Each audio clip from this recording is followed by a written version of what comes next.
નમસ્કાર વિદ્યાર્થી મિત્રો, આપ સર્વે વિદ્યાર્થી મિત્રોનું સહૃદય હાર્દિક સ્વાગત છે તમારી મનપસંદ યુટ્યુબ ચેનલ બેસ્ટ ઇન એજ્યુકેશનની અંદર। તો મિત્રો, ચેનલ પર નવા હોય તો ચેનલ જરૂર સબસ્ક્રાઇબ કરજો, બાજુમાં આપેલા બેલ આઇકનને પણ પ્રેસ કરજો, જેથી કરી આવનારા વિડીયો નોટિફિકેશન સૌપ્રથમ મિત્રો તમને મળતી રહે। તો મિત્રો, આજે આપણે ધોરણ 9 વિષય ગુજરાતી ચેપ્ટર નંબર 6 લોહીની સગાઈ એટલે કે નવલિકા નું સ્વાધ્યાય પોથીનું સંપૂર્ણ સોલ્યુશન કરવાના છીએ। તો વિદ્યાર્થી મિત્રો, વિડીયો તમારા લાસ્ટ સુધી જોવાનો છે, પસંદ આવે તો લાઈક પણ કરવાની થાય છે। તો મિત્રો, પ્રશ્ન તમે જોઈ શકો છો, અમૃત કાકીનું સમગ્ર માતૃત્વ મંગુ ઉપર અભિષેક કરતું હતું, આ વાક્ય સમજાવો। તો મિત્રો, તમે જોઈ શકો છો, પ્રશ્ન નંબર 2 છે, દવાખાનાનું વર્ણન લોહીની સગાઈના પાઠના આધારે કરો। તો એ પણ મિત્રો તમે જોઈ શકો છો, એ પણ સ્પષ્ટ માહિતી આપેલી છે। ત્યારબાદ પ્રશ્ન નંબર 3 છે, મંગુને દવાખાને મૂકવા જતા પહેલાની અમૃત કાકીની માનસિક સ્થિતિનું વર્ણન કરો।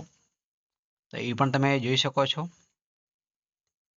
ત્યારબાદ પ્રશ્ન નંબર 2 છે, એનો પહેલો પ્રશ્ન છે, 3-4 વાક્યમાં ઉત્તર લખો। પ્રશ્ન નંબર 1 છે, ગામના લોકો કઈ બાબત અંગે અમૃત કાકીનો વખાણ કરતા। પ્રશ્ન નંબર 2 છે, અમૃત કાકીની દીકરીએ માને મંગુ વિશે શું સમજાવ્યું હતું। મિત્રો, વિડીયો સ્ટોપ કરતા કરીને પ્રશ્ન તમારે અચૂક લખતું જવાનું છે, જેથી કરીને આપણો વિડીયો લોંગ ન બને। તો તમારે અચૂક મિત્રો વિડીયો સ્ટોપ કરીને લખતું જવાનું છે। લોહીની સગાઈ પાઠના લેખકનું નામ શું છે? તો ઈશ્વર પેટલીકર છે। લોહીની સગાઈ પાઠનો સાહિત્ય પ્રકાર જણાવો તો નવલિકા છે। અમૃત કાકી લોકોને દવાખાના અંગે શાની ઉપમા આપતા હતા? તો પાંજરાપોળની ઉપમા આપતા હતા। બાપરે, તમે માં થઈને એને ધકેલી મૂકો છો, પછી દવાખાના વાળાનો શું દોષ કાઢવો? આ વાક્ય કોણ બોલે છે? તો આ વાક્ય અમૃત કાકી બોલે છે। અમૃત કાકી મંગુની નાતમાં વટલાઈ ગયા હતા એટલે અમૃત કાકી મંગુની નાતમાં વટલાઈ ગયા હતા એટલે અમૃત કાકી મંગુની જેમ ગાંડા થઈ ગયા હતા।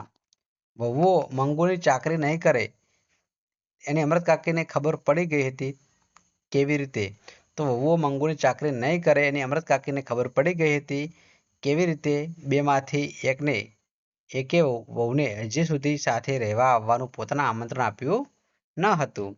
અમૃત કાકીની દ્રષ્ટિએ લોહીની સગાઈ ક્યારે ખરી ગણાય? અમૃત કાકીની દ્રષ્ટિએ લોહીની સગાઈ ત્યારે ખરી ગણાય કે ગાંડી મંગુની સાચી માં બની રહે ત્યારે ખરી ગણાય। દીકરાએ બહેનને મંગુને જીવતા સુધી સારી રીતે પાળવાની પ્રતિજ્ઞા કરી ત્યારે તેના પર શી અસર પડી છે? તો બહેને મંગુને જીવતા સુધી સારી રીતે પાળવાની પ્રતિજ્ઞા કરી ત્યારે વેદનાઓ કાળમીઠ પથ્થર એની છાતી પરથી ખસી ગયો પર અસર પડી હતી। લોહીની સગાઈ કૃતિમાં લેખકે કયા ભાવની પરાકાષ્ઠા દર્શાવી છે? તો લોહીની સગાઈ કૃતિમાં લેખકે કયા ભાવની? તો માતના વાત્સલ્ય ભાવની પરાકાષ્ઠા દર્શાવી છે। અમૃત કાકી એમની દીકરી કમુને ક્યારે પરણાવી હતી? તો અમૃત કાકીએ એમની દીકરી કમુને 14માં પરણાવી હતી। માગસર મહિનો અમૃત કાકીના આરાધ્ય દેવ કેમ બની ગયો હતો? તો એક જોશીએ ભાખ્યું હતું કે આવતા માગસર મહિનામાં મંગુની દશા બદલાય છે એટલે સારું થઈ જશે। તો મિત્રો, અહીંયા તમે સ્ટેપ બાય સ્ટેપ મિત્રો પ્રશ્નો જોઈ શકો છો। વ્યાકરણ પણ મિત્રો અહીંયા આપેલું છે અને સચોટ માહિતી પણ મિત્રો અમે દર્શાવેલી છે, તમે અહીંયા જોઈ શકો છો। વૃદ્ધાવસ્થા છે, અષ્ટપુષ્ટ છે, પારિચારિકા છે, ડુસ્કુ છે, અભિષેક છે, જાડો પેશાબ છે, જાડો અને પેશાબ, સાક્ષાત્કાર પાંજરાપોળ છે, વર્તન છે, કન્યા વિદ્યાલય છે, ધ્વનિ છૂટી પાડેલી તમે જોઈ શકો છો। સંજ્ઞા સુધી લખવાની છે, દહીં છે, લાડ છે, માગણી છે।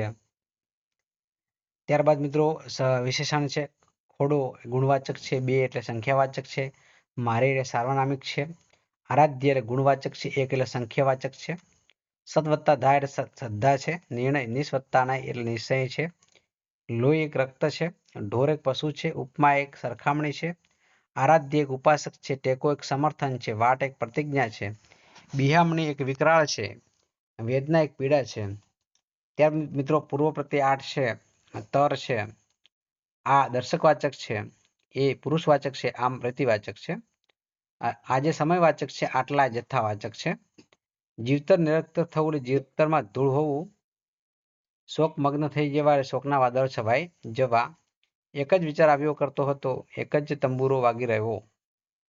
શબ્દ સમૂહ અશક્ત કે દુબળા ઢોરોને રાખવાનું ધર્મસ્થાન એટલે પાંજરાપોળ છે. મૃત્યુ પામ્યા પછી એનું નજીકનું સગું શબ્દના કાન પાસે જે ઢૂંઢવો મૂકે તે મરણે પોકશે. દહીં વલોવાનું સાધન છે, વલોણું છે. એમનું ઘર બાળ પૌત્ર પૌત્રીઓથી ખિલખિલાટ હસી ઉઠ્યું છે, ખિલખિલાટ છે. 3-4 સ્ત્રીઓને ફગતા વાળે એમને અંદર ફેરતી જોઈ ફગતા. સમાસ મિત્રો ભૂખી તરસી દ્વંદ્વ છે, પૌત્ર પૌત્રી દ્વંદ્વ છે, હિંડોળા ઘાટ એક તત્પુરુષ છે, કન્યા વિદ્યાલય તત્પુરુષ છે, વિચાર વિહાણી તત્પુરુષ છે, શ્રાવણ ભાદરવો દ્વંદ્વ છે, મીઠાશ ભર્યો તત્પુરુષ છે, બાળવય તત્પુરુષ છે, ઘોડાગાડી મધ્યમ પુડલોપી છે, વૃદ્ધાવસ્થા એ કર્મ ધારાય છે. તળપદા ખોડું એટલે અપંગ, કરમ એટલે કર્મ, અરથ એટલે અર્થ, બોન એટલે બહેન, ભણી એટલે તરફ, છોડી એટલે છોકરી, મેણું એટલે મરણ, દાજો એટલે દોડજો. પ્રત્યક્ષ એટલે પરોક્ષ.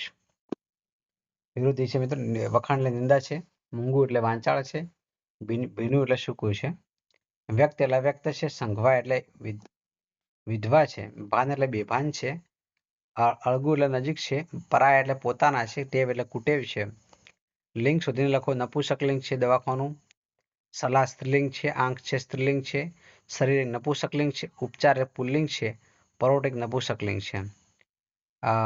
અમૃત કાકી ડુસકું ભરતા બોલ્યા, અમૃત કાકીથી ડુસકું ભરતા બોલાયું. પારિચારિકા એટલે મીઠાશ ભર્યા શબ્દો બોલી, પારિચારિકાથી મીઠાશ ભર્યા શબ્દો બોલાયા. વહુઓ સમસમી જતી, વહુઓ શાંત રહેતી નહીં. શું હું થાકી છું, હું અથાગ રહી છું. દવાખાનું પાંજરાપોળ જેવું હશે ઉપમા છે. માગસર મહિનો અમૃત કાકીના આરાધ્ય દેવ બની ગયો રૂપક છે. દીકરાના બાળકો અને દીઠા ગમતા નથી ને ગાંડા હીરાને છાતીએથી અળગું કરતા નથી રૂપક છે. દિવાલો ધ્રુજી ઉઠી સજીવારોપણ છે. તો મિત્રો તમે જોઈ શકો છો તમામ માહિતી અહીંયા આપેલી છે, તમારે વાંચી લેવી, લખી દેવી. વિદ્યાર્થી મિત્રો તમને મારો વિડીયો કેવો લાગ્યો?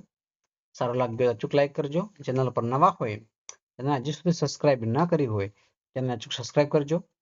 બાજુમાં આપેલા બેલ આઇકનને પણ પ્રેસ કરજો, જેથી કરી આવનારા વિડીયો નોટિફિકેશન સૌ પ્રથમ મિત્રો તમને મળતી રહે. ફરી મળીશું એક નવા વિડીયો સાથે. ત્યાં સુધી આવજો. જય હિન્દ, જય ભારત.